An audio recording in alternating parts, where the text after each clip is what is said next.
వారానికి 70 గంటలు పనిచేయాలని చెప్పిన ఇన్ఫోసిస్ నారాయణమూర్తి మాటలు ఎంత దుమారం రేకెత్తించాయో అందరికీ తెలుసు. ఈ వ్యాఖ్యలపై Rajya Sabha MP Sudha Murty India through the eyes of its icons కార్యక్రమంలో మాట్లాడారు. ఏదైనా పనిని అంకిత భావంతో చేయాలని సంకల్పించినప్పుడు సమయంతో పని ఉండడం, నారాయణమూర్తి డబ్బు లేకుండా అంకిత భావంతో పనిచేసే సహోద్యోగులతో ఇన్ఫోసిస్ను నిర్మించాలని నిర్ణయించుకున్నారు. వారందరూ వారానికి 70 గంటలు, కొన్నిసార్లు అంతకంటే ఎక్కువ పని చేసినప్పుడే అది సాధ్యమైంది. పని గంటలు చూసుకొని ఉంటే ఇన్ఫోసిస్ ఈ స్థాయికి వచ్చి ఉండేది కాదు. ఇన్ఫోసిస్ ఈరోజు ఈ స్థాయికి వచ్చిందంటే దాని వెనుక మాయా మంత్రమో ఏమీ లేదు. కేవలం పూర్తి స్థాయిలో కష్టపడి పనిచేయడం వల్లనే అది సాధ్యమైంది.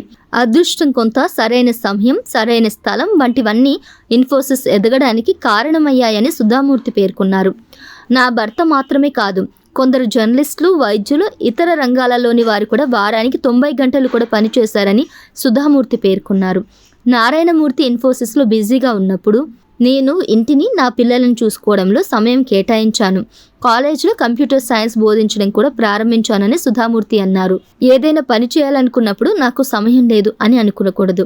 పని చేస్తూ ఆ పనిని ఆస్వాదించాలి. కాబట్టి నేను ఎప్పుడూ కొత్త మార్గాలను అన్వేషిస్తూ బిజీగా ఉంటాను. నా పిల్లలు విదేశాలకు వెళ్ళినప్పుడు ఓవర్ టైం కూడా పనిచేసిన సందర్భాలున్నాయి. ప్రస్తుతం నా భర్త కంటే బిజీగా ఉంటాను. దీనిని నారాయణమూర్తి కూడా మద్దతు ఇస్తూ ఉంటారు. ప్రతి విజయవంతమైన మహిళ వెనుక ఒక అవగాహన కలిగిన పురుషుడుంటాడు. కాబట్టి మూర్తి పనిచేస్తున్నప్పుడు నేను ఆయనకు మద్దతిచ్చాను. నేను పనిచేస్తున్నప్పుడు మూర్తి మద్దతిస్తున్నారు. దీనినే నేను జీవితం అని పిలుస్తున్నానని సుధామూర్తి పేర్కొన్నారు.